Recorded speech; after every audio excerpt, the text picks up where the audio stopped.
Hi, my name is Michael and I'm the author of Whizbang's blog, and I just wanted us to do a brief intro for today's webinar.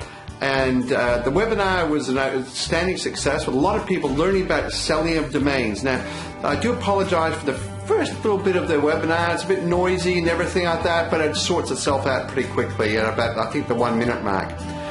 But anyway, without further ado, we'll go straight into it, and I hope you enjoy learning about selling domains. Thanks a lot for that. Bye. Okay, so selling high-value domains. That's one thing I really want to be focusing on, is selling of the high-value domains and looking at the business case and establishing the value. We're moving on to engaging a potential customer, like ways of engaging them, establishing the value, finding potential buyers, the goal of the first and second calls, and learning to be patient. Which is altogether important. The deal, debt, equity, cash mix. And let me tell you right up front, all these things, like I said, we can spend a long time on these, an enormous amount of time, in fact, but there also is an infinite number of mixtures. So I hope you take this 1 hour session anyway with a grain of salt in that regard. Talk a few things about brokers, and then we'll have an open time for question and answers. But in the meantime, feel free to, like I said, ask questions in the chat box, and I'll pay attention to them as best I can as we go along. Okay, so let's get started. Okay, sales business model. There's a few things you should be aware about. I'll start with really the basics. You've got a sales price. You have less your acquisition price equals a capital gain, typically speaking. And if you have a capital gain, that means, don't forget, there's very, very important questions called tax. For some strange reason, the government likes getting its hands on a lot of our money. As I say to my wife, as we drive down the freeway, I say, look, we built this section of it. That's our taxes did that a little bit there. But it's just so true, though, that you must not forget that. Every country will have its own rules around taxation, and so I'm not even attempting to give any sort of advice around that, other than to say, when you're in the business of buying and selling, it's very likely you'll get a capital gain. In Australia, for instance, the capital gains can vary quite considerably. So let's take a look at the different types of domains you're selling. It's on slide 4. Okay, so we'll take it off from there now. The first thing is this, is what are you selling? Are you selling stock items or high-value items? Stock items, and they're very, very different, these types of business, these types of domains to sell. We'll be focusing a lot of our time on high-value items. Just a few things about stock items, though. What the really goal here is with a stock item is they typically sell for around $700 to $1,500. You may get a little bit more than that. But really, when you look at your domain portfolio, say to yourself, what domains, they're not going to sell for $500,000, but I can sell a lot of them for $700 to $1,500. And your sole goal here is to increase your stock turn from, say, 1% to 2% a year, or just increase the volume of them to sell. And if you do that, then you'll go a long way to actually for that business model. So when I look at my domains, I segment them up into a number of different groups. The first group is that I look at is the domains that are traffic. They put food on the table and all that sort of stuff. I've got these traffic domains. I completely outsource that to ParkLogic. It may be my company, but I still outsource it to myself. Why? Because I know the systems and all that sort of stuff that can take care of that. I then have my stock item domains, and all I'm after doing is increasing the volume of sales.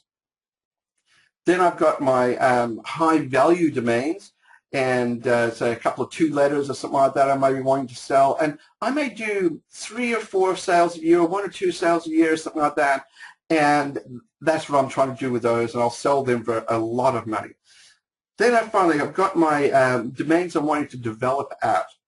I highly recommend that every single domain owner develop out at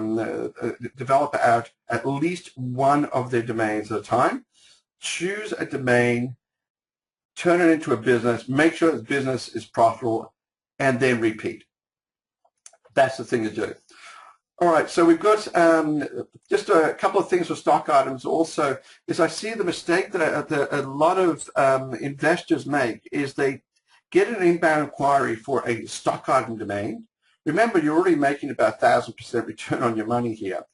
They get an inbound inquiry, and they think, oh my gosh, I've got someone who's interested in this domain. Maybe I can sell for $100,000. But you've already decided that you're only going to be selling for, say, $700 to $1,500. Sure, we all want more, but the name of the game, the stock items, is to do fast repeats. You want to get more sales happening. That's the goal of those domains. They're not high-value domains by any stretch of the imagination. But still, if you go along and speak to your banker and say, look, I'm really worried that I'm only getting 1,000% return on my money. I'd like to have like 100,000%, he'll look at you as if you're completely mad. So that's the nature of this domain industry. A couple of things of stock turn business model. On one of my blogs, if you look at I think it's the category area under domain sales, I did an analysis of the stock turn business model, and it's a very simplistic analysis, and I'm well aware of that. But it gives an idea of how this works and how the return on investment actually happens. It typically involves a larger number of domain names, though. But don't fall into that trap of my stock turn domain is actually worth $500,000, because it's not, and you'll lose sales, and you won't actually be progressing forward in your investment strategy. Okay. Selling rainbow domains or the high value domains. So selling domains for lots of money. I love selling domains for lots of money, but understand it's like a rainbow hidden in a car. And I'm talking about an inbound inquiry. So if you're sitting there going, gee, I've been reading about iReport and candy.com and whiskey.com and all that sort of stuff, and they're selling for so much money. Why doesn't it happen to me? And you're sitting back and you're sort of saying, I wish it could happen to me. Please may it happen to me. And then one day that pot of gold will come and land in my lap, and it's like winning the lottery, and all your problems will be solved. Those events are unbelievably rare. If you look at the DN Journal top sales, there's about probably 15 of them per year out of the whole world, which are large sales, which have been as a result of that sort of thing, which are reported. I know there's a lot of sales that aren't reported. But in other words, it's very rare that sort of thing happens. So what I want to focus on is not the responding to the inbound inquiry, although a lot of it I'm going to go through also follows on from that. But what do you do to actually take a domain and try to sell it? And this is a high value domain, or as I call them, the rainbow domains. So let's take a look. A couple of things here is need to understand is when you're looking at selling a high-value domain, you will have a long sales cycle. That's the first thing. No one spends $1 million in 10 seconds. They go, yeah, I'll spend $1 million, no problem at all. They take time.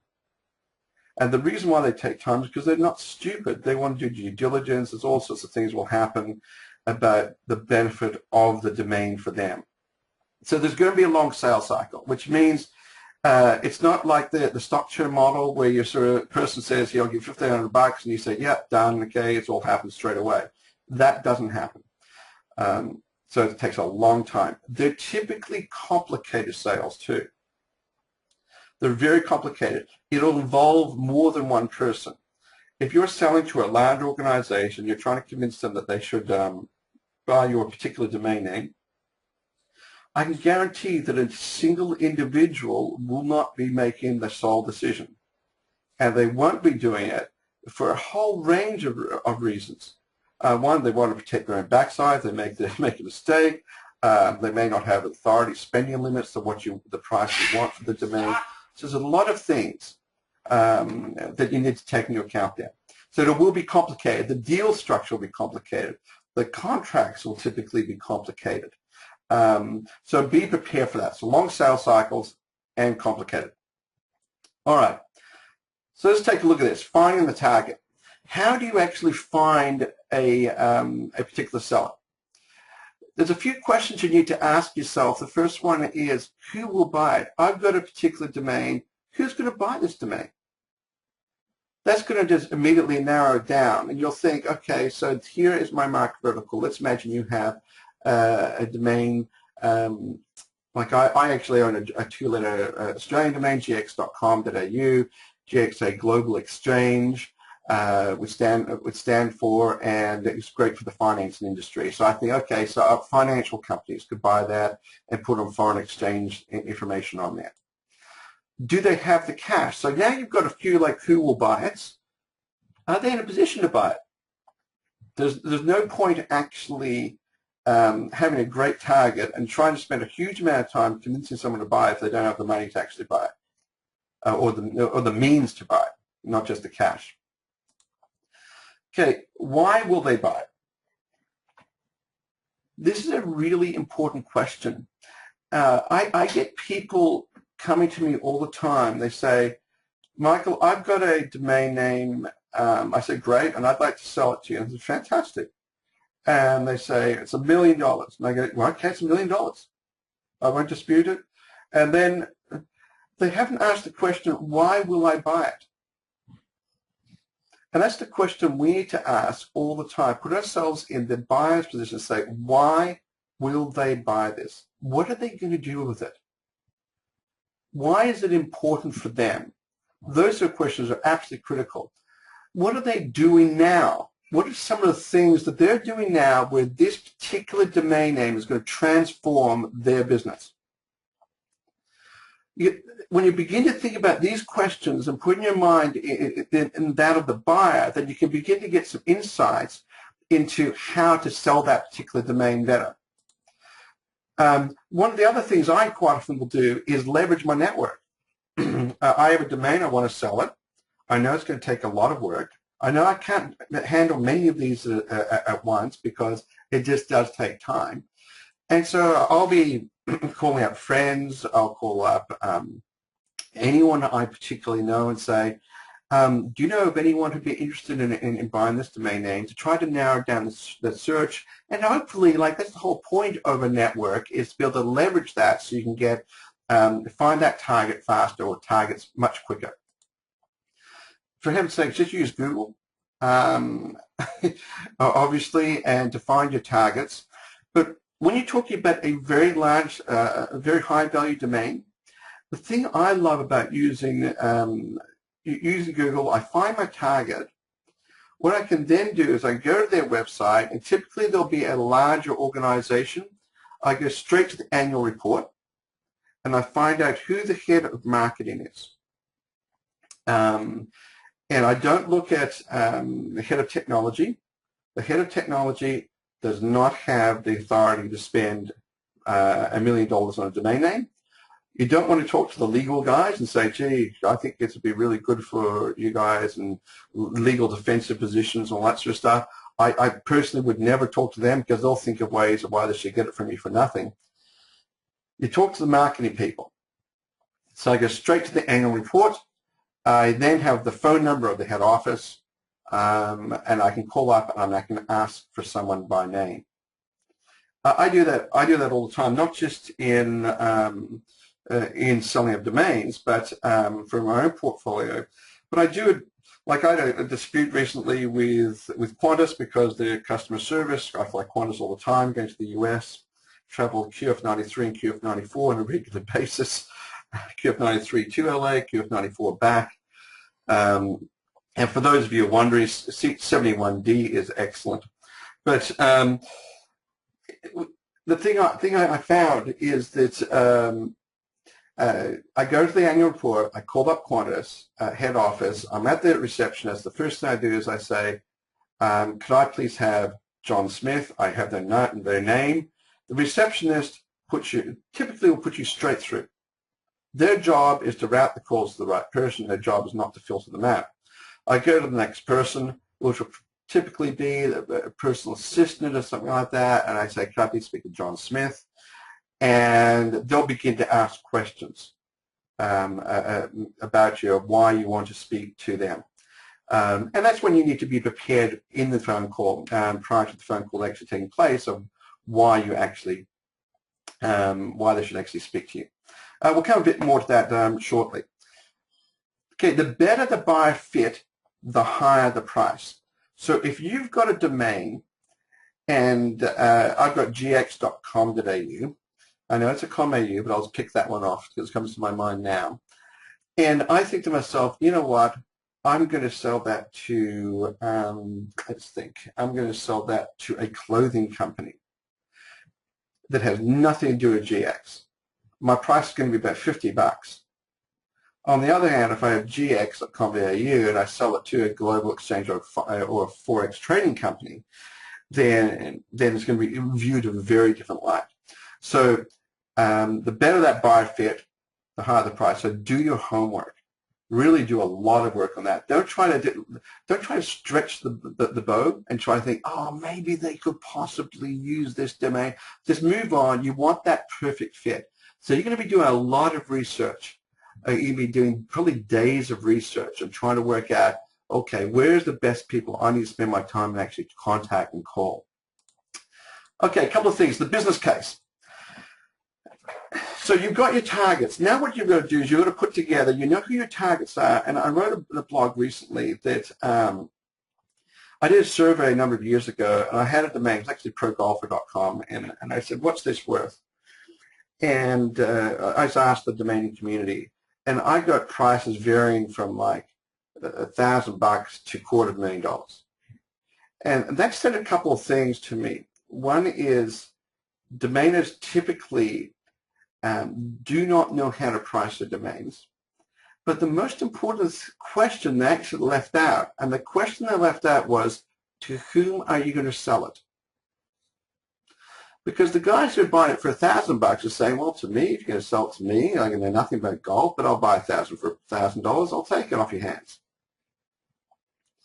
Yeah, so it's to whom are you going to sell that domain is absolutely critical to ask that question, because the more they value the domain, the higher the price will be, and the more they're prepared to pay the price for that particular domain. So if we take a look at that, then what the whole purpose of the business case is to build an argument for value of why this particular domain is incredibly valuable to the end user. That's your goal. So with building the business case and putting together a business case, some of the things I'll have is I'll have a one-page summary of the whole thing that they can actually go along, print that out, give it to their boss, give it to their colleagues, whatever. It's a one-page. It says, here's why we need to buy this domain name. That's what it is. That's the summary page. The next thing is, why is the domain valuable? So you're now convincing them. Remember, these people typically won't know why domains are valuable. They won't know anything about the domain at all, in fact. So it may be a keyword, it's a description, it's an industry killer, it's memorable, brandable. All these things you need to put into this one slide of why is this domain name valuable to them and why they need it. So you've done your research on the company, you found out that they typically are into a particular market vertical, and you say, okay, I need to go along and show them why it's valuable for them in that vertical. As a good general rule, never ever go into a conversation with a potential buyer unless you've done your homework. Really do a lot of homework. I remember years ago when I was, dare I say, much younger, I was about 18 years old, and I wanted to get into the video games industry. I was a programmer as a background, and I was looking around for, say, vacation jobs so I can get an experience of doing that, and to find out whether it's the career I wanted to go in. And so I found out there was a company in Melbourne called Melbourne House, and they were actually one of the leading games makers in the world at that time. They did the game for The Hobbit and Lord of the Rings and a few other very high-value games at that time. And I remember going to the interview, and I did a lot of homework beforehand. Remember, this was pre-internet, so you couldn't just go online and Google them or anything like that. So I did a lot of homework to find out who they were, who the corporate structure, everything like that. And I sat in the interview, and I think I knew more about their company than the interviewer did. And that's the same sort of thing you need to do with selling the domain. You need to really understand your target and why the domain is going to be valuable. Yeah, needless to say, I got the job and had a great time. Wrote some of the code for Lord of the Rings and the games, and went back the following year. I was in the middle of my degree at the time, and worked on the very first Nintendo applications, and reverse engineered the first Nintendo. That was a bit of fun. But that's another story. Anyway, so if we keep on going, justification of the extension. So someone's gone along and they say, oh, I've already got the co.uk, or I've got gx.com.au. You say, but I'm selling gx.com. And now you've got to justify why this is different. Why do they need this? What it is that why do they need this particular domain you've got and the extensions? Quite often will change the value. And this is when I look at the new GTLDs coming out. One of the challenges I see they have is justification of the extension and why you need to spend money on a particular domain name extension. I must admit, with everything that's happening in the new GTLD space, I think it's a very, very interesting area, and I wrote a blog on it just recently. Feel free to read. I probably write a few more follow-up blogs on it because I think it's going to be an interesting ride for some of those companies across the next few years, put that way. All right, let's go on. So market comparable sales. So Mr. Smith, the reason why you should buy this domain for your company is this. The reason why the .com, say in this case, is so valuable for you and your business is this reason. And by the way, just to let you know, there's a whole lot of domains that have been sold in this space, and these are the comparables. And that's publicly available, a lot of that information.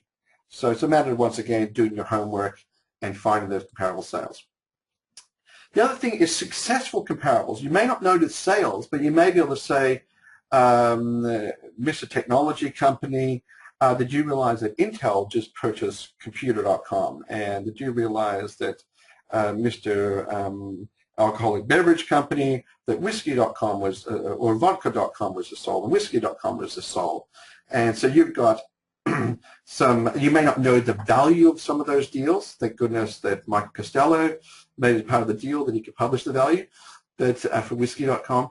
But you may not know value for some of them, but they be able to see that the competitors are actually positioning themselves, and the way they're positioning themselves in the marketplace as a key part of their strategy is via domains. And that's the thing you want to get across them. Online versus offline. Couple of things with the online versus offline is like, okay, what are the advantages of online? What's happening? Where is business really headed? And so once again, you're talking to in some cases, people who don't fully understand the online space, say, like we do. So it's our job to educate them, is what's actually going on there.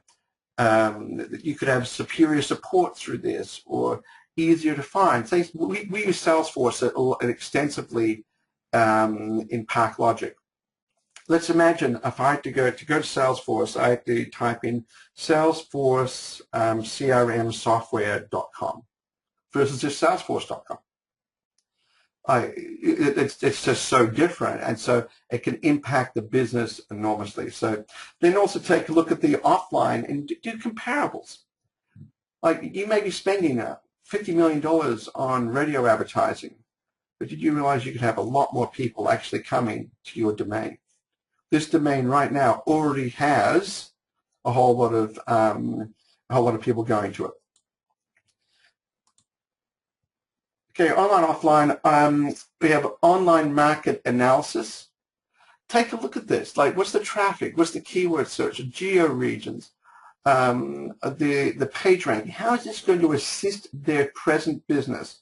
What is their business currently struggling with, which this domain could become a key part of that solution? How are you going to solve a problem? and what is the online marketing analysis you can do.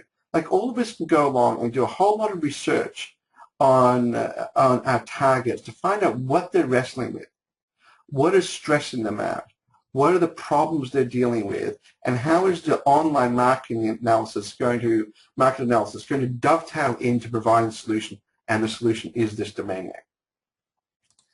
SWOT analysis. This is a classic, dare I say, MBA technique. If you haven't heard of a SWOT analysis, it's strengths, weaknesses, opportunities, and threats. What are the strengths of how the domain will bolster the strengths of the buyer's existing position? How is it going to shore up their position? Weaknesses. What are some of how the domain will help shore up some of the online weaknesses of the buyer? It's like you talk about things like the land grab here, billboards on Madison Avenue versus billboards in the middle of the Australian outback. It's all those sort of conversations. What problems is the buyer wrestling with and that are potentially solved by the domain? That's about around the weaknesses. Opportunities. Now you put them into the dream machine. You say, could you imagine if you had this dream, this domain name, and the huge difference it's going to make to your business? These are things that we can see. There's trending of keywords is going up. There's all these sort of things. So you have a whole lot of graphs with hockey sticks going upwards. And you could be riding the back of this. So that's the opportunities. Threats is, could you imagine if your competitor got this domain name? As you know, we're selling this domain name. It's in the marketplace. We've approached you because we've seen all these reasons why it's a perfect fit for you. But now you put them in the fear position of what would happen if someone else got it.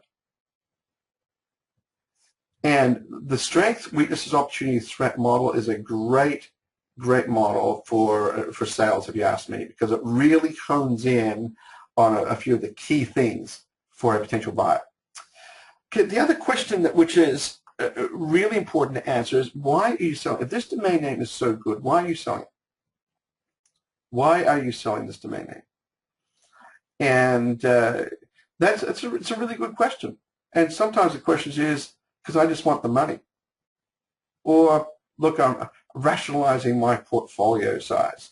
You can say all these different things, or it's my job to sell domain names, and that's what I'm doing. But why are you selling that domain name? Once again, I have a lot of people come to me, and when I think about it over the years, like even just this recent conference of traffic in Vegas, a person came up to me and they said, Michael, I want to sell this domain name. I said, great. And I said, how much is it worth? I said, $500,000. I said, fantastic. So why? The next question I asked is, why haven't you sold it for that yet? I said, if you honestly believe it's worth $500,000 and you can sell it for $500,000, then go ahead and sell it for that. And it quite often stumps people, like, just because it's really important to understand that just because you think something is valuable doesn't mean it is so. The whole purpose of the business case is to justify the value for the buyer. That's the purpose of it. So which brings us to one of our last points here, which is financial, technical, and legal. What are any financial hurdles or anything like that? What are you prepared to put up with? Any technical problems or anything like that you can just answer these, or anything legal issues? Could be that you have a domain name and you need to be upfront and sort of say, it's I'm a broker, I'm acting on someone else's behalf, or there could be some legal restrictions. I don't know, but you need to be upfront. I always believe in being upfront and transparent with people. Say, this is the picture, which then brings us to the deal. What is the deal? What are you actually looking for? What is this deal actually going to look like? And we'll talk a bit more about that shortly, about the deal. But let's think about this. If you can actually put something like this together, and it's going to be like 11 slides. I personally use PowerPoint, and I like to use imagery as much as possible. But then you back it up with a lot of data behind the scenes. then it summarizes everything down. What you're essentially doing is you're giving the person you're speaking to a document that they can circulate internally, that they can go, I don't feel like an idiot for doing this. I've seen so many people sort of say, oh yeah, you want to come buy my domain name. You should buy my domain name. And the other person on the phone goes, okay, tell me why I should. And they go, because I think you should. You need to give them something they're going to be circulating internally that they can actually feel, because they're going to be putting their reputation online. They're never going to circulate something internally if they don't leave. Okay, Steve, sorry about that. It's good to, sorry you have to get going. Good to see you here for now.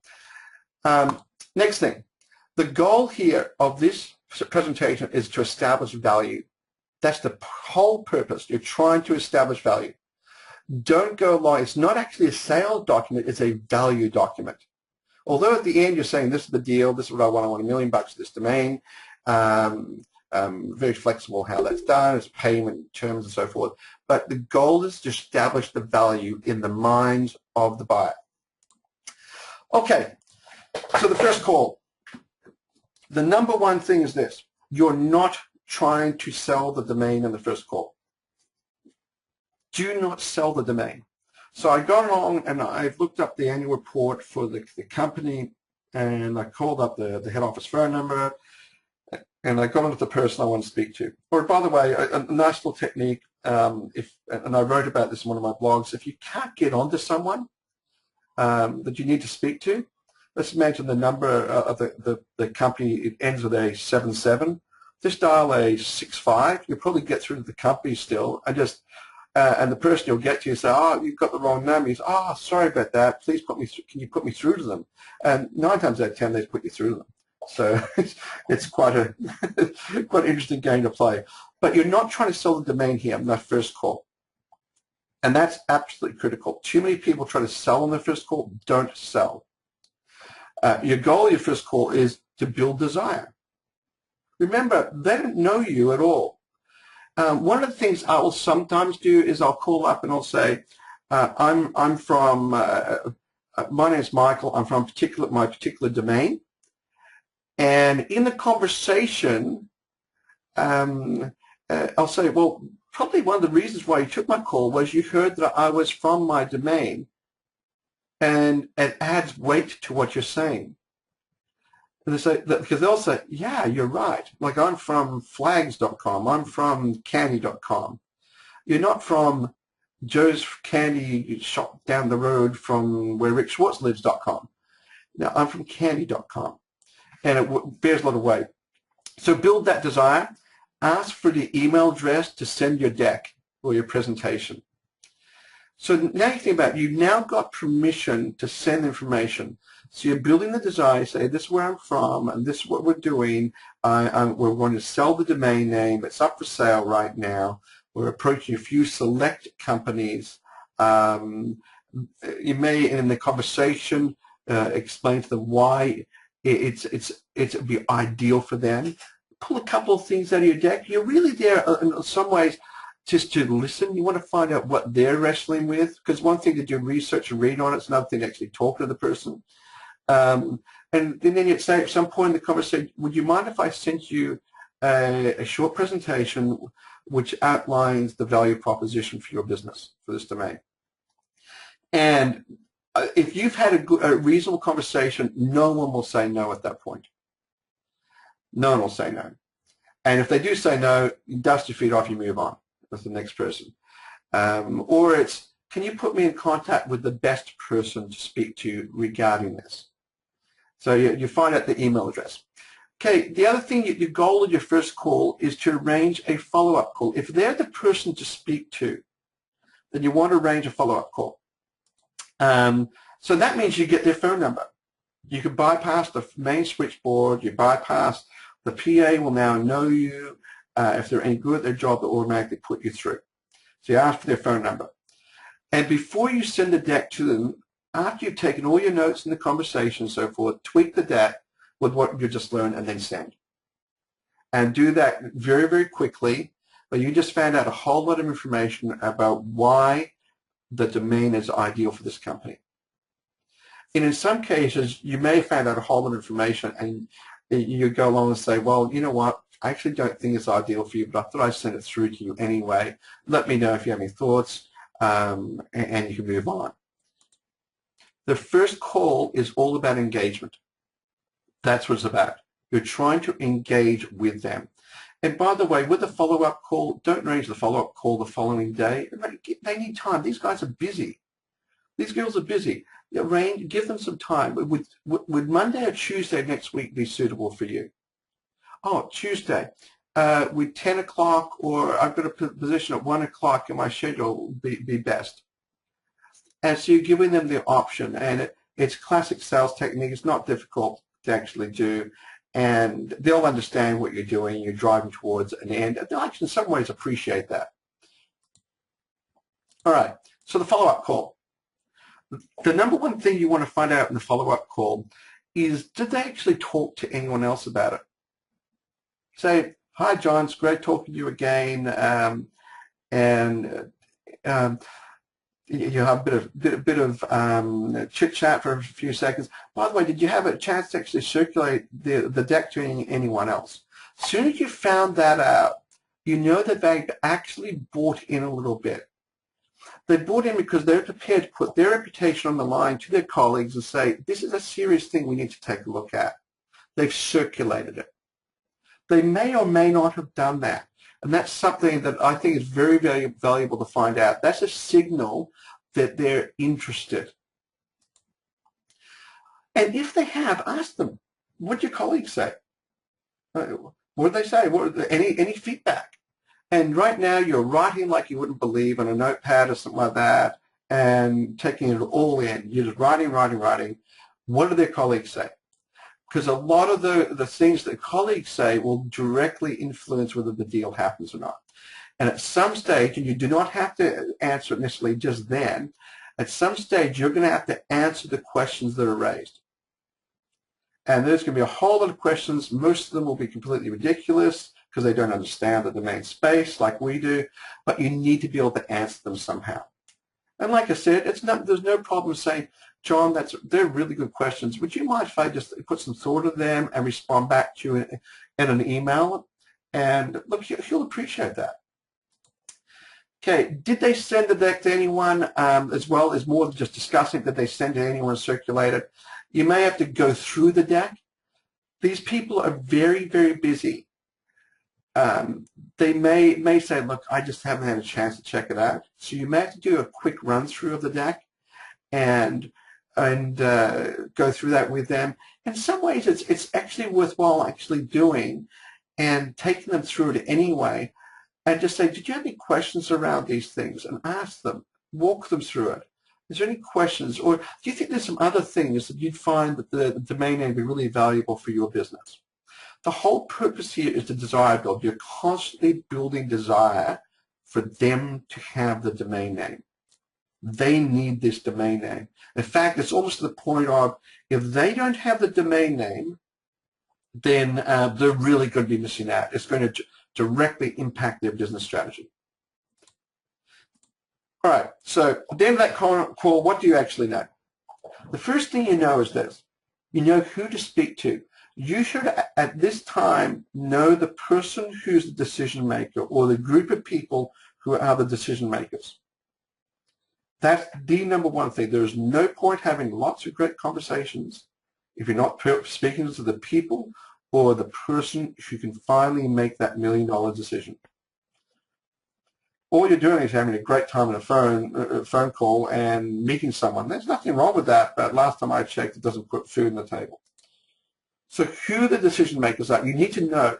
And for a multi-million-dollar decision, it's very rare that it comes down to a select individual. It's normally going to be an individual championing internally the purchase decision to a group of people, and then there'll be some sort of group sign-off. So you want to be able to empower your internal champion as much as possible.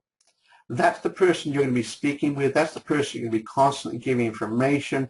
By the way, John, just want to let you know that whiskey.com just sold. And you'll go, what? Yeah, how much did they buy that for? Oh, whiskey.com just sold for $3.1 million. And he goes, heck.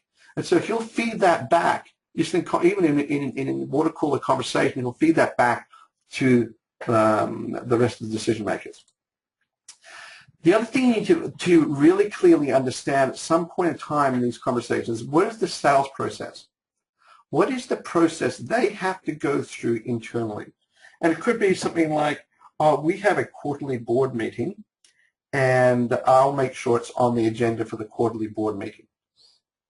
And you say, great, when is the quarterly board meeting? They say, well, it's not until 2 months' time. You say, fantastic. John, would you mind if I contact you every couple of weeks just to get you updated and any thoughts I may have or any questions you may have had internally leading up to the quarterly board meeting? And then you could be, in the end, you're now working with John and trying to get something together for that quarterly board meeting, which is going to make him look like a hero, like, oh my gosh, John, I can't believe you came across this fantastic opportunity. You're doing such a great job. You should get a Christmas bonus, and so forth. Now, in this process, you're going to be going crazy because you'll be staring at the phone saying, why didn't John call me up? And he said, you pig, you should have called me up. Why did you return my phone call? You'll be screaming at him some more. But what now? Just be patient. If you've empowered them, if you've empowered the buyer, then sometimes there's just a lot of internal processes need to go through. Just be patient. I was at the, once again, the traffic conference. They had a bunch of people up there on a platform for one of the sessions. And the number one thing they said of how to sell domains at high value was be patient. And that's so true. You don't have to be picking up the phone all the time and just sit back. I know it'll be stressful, particularly when you're thinking, gee, am I going to be able to pay the bills this week or something? Just be patient. Just like the cat looking at the mouse hole, be patient. At the end, John comes back to you and says, guess what? We're really interested in this domain name. We'd like to go and cut a deal. Now remember, he already knows your rough price range. He already knows that from the business case. So you already know that he's not going to mess you around. So the deal. And what is it going to look like? Is it going to be cash? Is it going to be a lease then a buy? And it's going to be depend upon you and also depend upon the buyer. Is it going to be debt? Is it going to be equity? Some of the things you need to think about, structure a deal with tax in mind. You need to get some of your own advice on this. You can actually save an incredible amount of money if you structure your deal correctly. It could be that you split the deal across 2 financial years. So one payment and another payment. In some jurisdictions, they allow you to do this sort of thing. There's lots of things you can do. And like I said, get advice. I'm not a fan of equity deals. When someone comes to me, they said, Mike, we'd love to be able to, quotation marks, partner with you for your domain name. And really what they're saying is we don't have enough money. The larger companies won't do this. They'll want to secure the asset.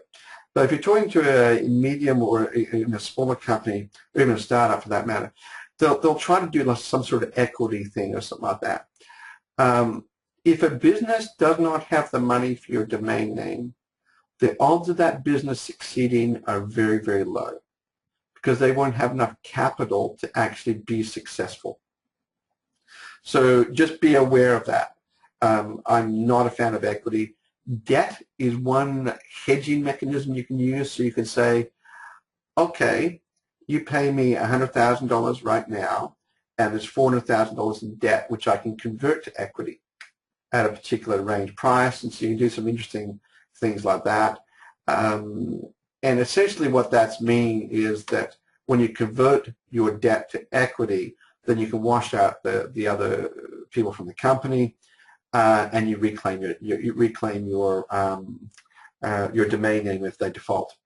So there's a whole lot of things you can do around the deal, and you need to think about this, and that's going to be determined largely from your particular financial position, your personal financial position. But 9 times out of 10, like, well, 99% of the time, in fact, I would just do cash. You give me cash, I give you a domain name, see you later. It's a transaction. And I would steer clear of a lot of these other fancy things. The other problem I find with equity deals is you go along to an equity deal and you're now in for, say, $500,000 into the company with your domain. And the company is struggling because it doesn't have enough cash. And so then you've got to decide, do you ante up with real cash to save the company and save your domain name? Or do you just go along and say, well, that was an interesting experiment and watch your domain name die? And once again, you'll end up getting involved in the business, and that's not your business because you're trying to save the value of your domain. And getting involved in the business is just, particularly in a stressful situation like that, it's just not worth it. So I know lots of people, they do equity deals and that sort of stuff, or fancy deals. And I don't know many of them that have actually succeeded. So I'd be very, very careful with that. But structure the deal with tax in mind, that's an important one. The term, what is the term of the deal? Is it a payment plan? It could be when you're talking even to a large multinational, let's say, look, I've got some left in my budget right now. I can give you $500,000 now from my budget, and then I'm getting new budgets next quarter, something like that, and I can pay the balance then. So you need to find these things out. What is the term going to look like? And then you can put together the contract and the final deal. Anyone who is dealing with this sort of sums of money will assume that you're actually they'll assume they're dealing with lawyers. In fact, if you're not dealing with lawyers that sort of sums of money, then they'll look at you and say it's Mickey Mouse. I would highly recommend protecting yourself. There's lots of great lawyers around. Like I mentioned, Steve Lieberman's going to be on the next webinar. There's Jason Schaefer, Paul Keating, Ari, John Berryhill. There's lots of great domain lawyers as well. But in some ways, you're looking for a contract lawyer, but on this sort of side. Okay, when will ownership actually transfer? So if someone's on a payment plan, when will the transfer actually happen? And that's something that needs to be resolved in the contract. So think about what is actually going to occur there. You can use an escrow service or not for the deal and so forth. Most of the time, for like if you're dealing with some of these very, very large companies, an escrow service is not necessary. And the reason why is because they're used to signing a contract and abiding by the contract. But an escrow service can be a safeguard, though, particularly for smaller or medium-sized companies. It's up to you. It's a risk profile issue. Okay, so if you're sort of saying, I can't take it anymore, all this stuff, then that's when you go get a broker. So think about what we've gone through so far. We've gone through a lot of information, and like I said, we can dig into any one of these in great detail. The first thing you need to understand about brokers is the difference between brokers and order takers. I would say in this industry there is maybe 5 brokers in the whole industry. Some people can convince me otherwise, but there's a lot of order takers. Order takers are people who just essentially respond to the inbound query that you could have responded to in the first place, and all they want to do is do the transaction. They want to get that transaction done quickly. They don't care really of the price necessarily. They're just taking the order. And a lot of the online marketplaces are like that. The difference between a broker and an order taker is a broker actually creates the market. They find the market. They build the design. So for an order taker, there's a, yeah, okay, fill this out, and you need like some chips with that or fries on the side or something like that, and here it is. That's an order taker. Okay, straight commission is great for the seller, not the broker. If you're dealing with a serious broker, that's the thing to understand, is that the commission model where someone says, here, Michael, we'll pay you 15%. Sounds really cool. So I get 15% of this $1 million sales, $150,000. But what happens if I, as the broker, look at this domain name and I think, gee, after doing a bit of research, I think it's worth $100,000. So I could potentially do a whole lot of work because the buyer says, no, I want $1 million and never sell this thing. I had a situation, and I wrote about it in one of my blogs, where I had a person wanting to sell a domain, and I typically, by the way, just to be upfront, I do not sell domains for people.